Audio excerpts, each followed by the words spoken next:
Okay, we're on the record. Thank you. Good afternoon. My name is Justice D'Angelo. I am the single justice for this afternoon's case. The docket number is 23-J449, Deutsche Bank versus Jeanette Didabaris. I hope I pronounced that right, ma'am. Didabaris. Okay. Ma'am, since this is your appeal, I'll hear from you, and then I will hear for counsel for Deutsche Bank. So go right ahead. Good afternoon, Your Honor. I'm filing this because they set an appeal bond in use and occupancy, and I feel that I haven't had any kind of evidentiary hearing, anything for all the wrongdoings with the bank. And I don't believe, because I am indigent and my son's indigent, I'm not sure if I'm saying that correctly, that I should have to pay, for justice to seek what's right in my case. And we've never had an evidentiary hearing at all. So I believe it should go before another judge to actually look at the evidence, to see all my evidence that I have, which I feel that I could have a winnable case, but I've never been able to show all of that. It just keeps getting brushed aside.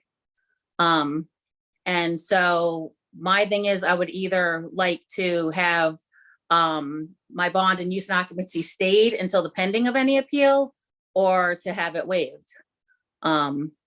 Whatever the court, All right. Can you tell me what issues you think you have a right to appeal on? Yes. Obviously, you probably don't know too much about the case. My mom passed away in 2018. I've lived in this house for over 20 years.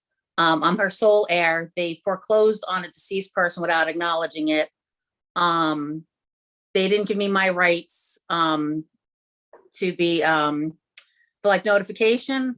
There's title issues. There's also issues with her signature on the mortgage.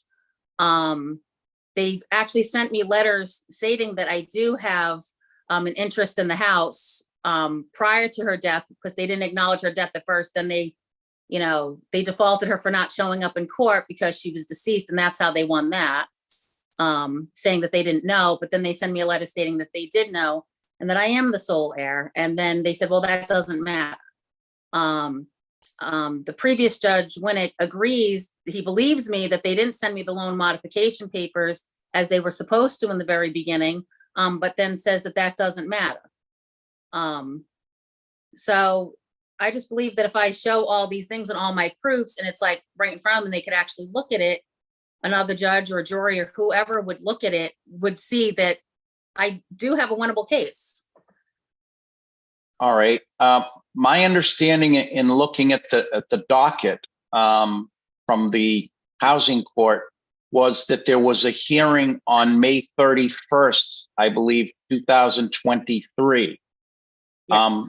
At that hearing, when you say that you were not able to present any evidence, that was what's called a summary judgment hearing.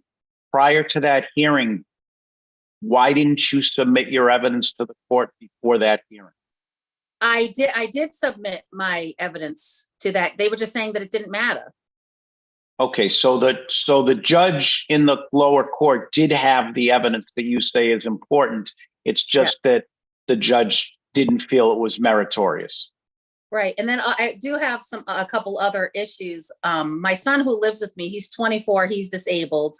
They said that, basically it doesn't matter. They won't let him have his day in court or anything. I actually put in an appeal to the appeals court, and they told me that they wanted to wait to see what the outcome from the summary judgment was first before they would rule on that, which that seems very fair to do.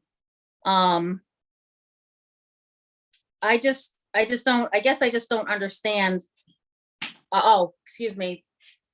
I have to back up a little bit too. On the bond order, it also stated that that the plaintiffs would continue to pay the water bill along with the taxes. Now, they did take on the taxes, but they've never taken on the water bill. That's still in my name. I'm still obligated to, pay that myself. So I wasn't sure if that was, put in with the determination of what my use and occupancy was as well.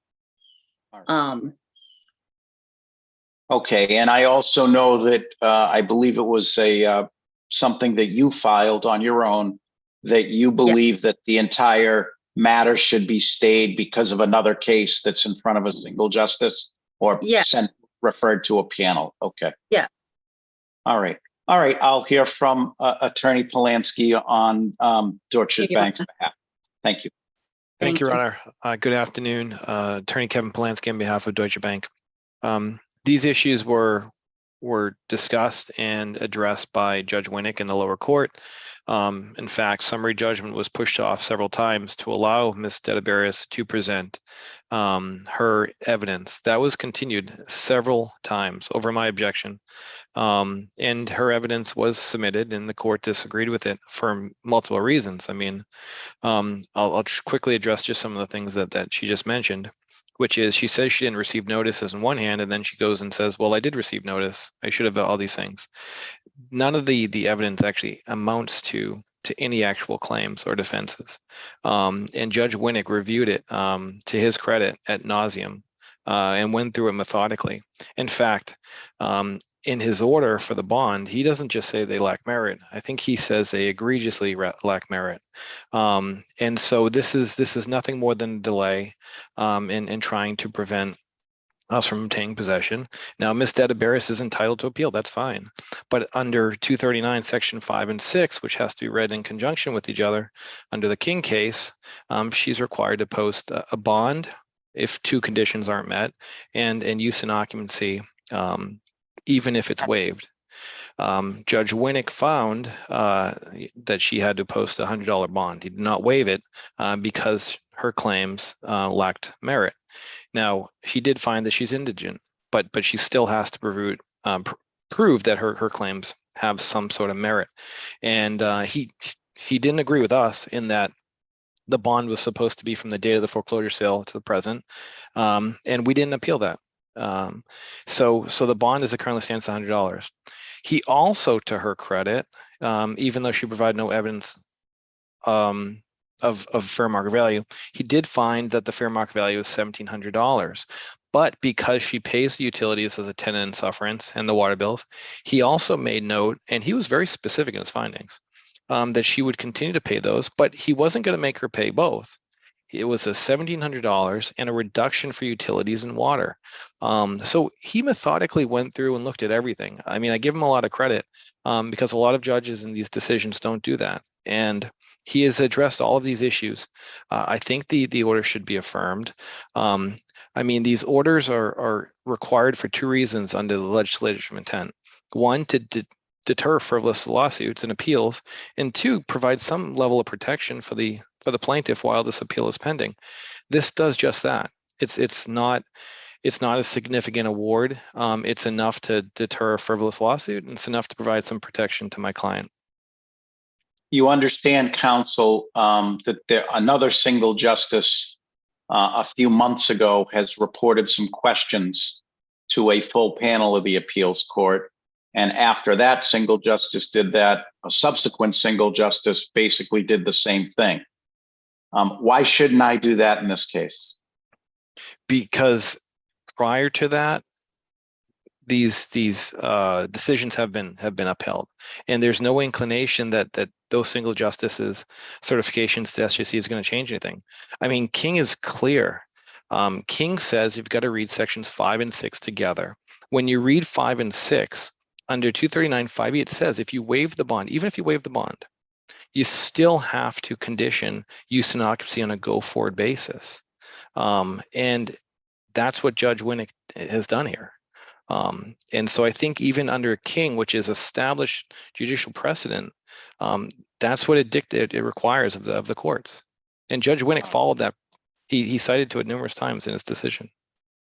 Okay. All right. Thank you both very much. I will issue. No, ma'am. There's no rebuttal in the appeals court. Thank you, Ronald.